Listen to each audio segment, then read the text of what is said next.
Hi అండి. ఇవాళ తోటకూర ఫ్రై చేశా అండి. ఫస్ట్ తోటకూరని కడుక్కున్నాక సన్నగా కట్ చేసుకున్నా అండి. చాలామంది కట్ చేసాక కడుగుతారు, కానీ కడిగినాక కట్ చేయాలండి, బాగుంటుంది. ఆకుకూరలు ఎప్పుడైనా సన్నగా కట్ చేసుకున్నాను. చాలా ఈజీ మెథడ్లో అండి తోటకూర బాగుంటుంది. తర్వాత ఉల్లిపాయలు కట్ చేసుకున్నాను. పొడుగ్గా కట్ చేసుకుంటే బాగుంటుందండి.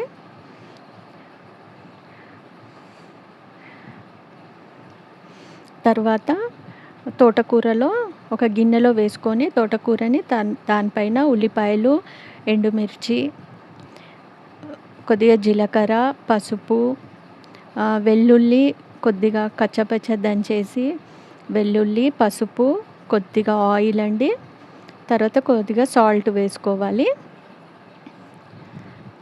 చాలా ఈజీ మెథడ్ అండి, ట్రై చేయండి ఒకసారి.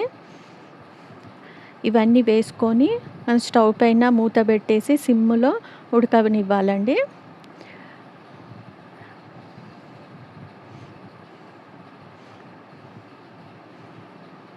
చాలా బాగుంటుందండి, టేస్ట్ కూడా ఒకసారి ట్రై చేయండి.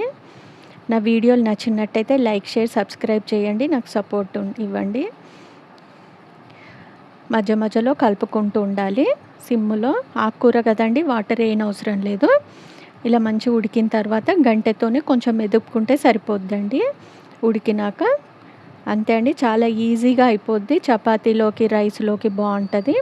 ఇంకా సాంబార్, పప్పుచారు కూడా చేసా అండి. Thank you for watching.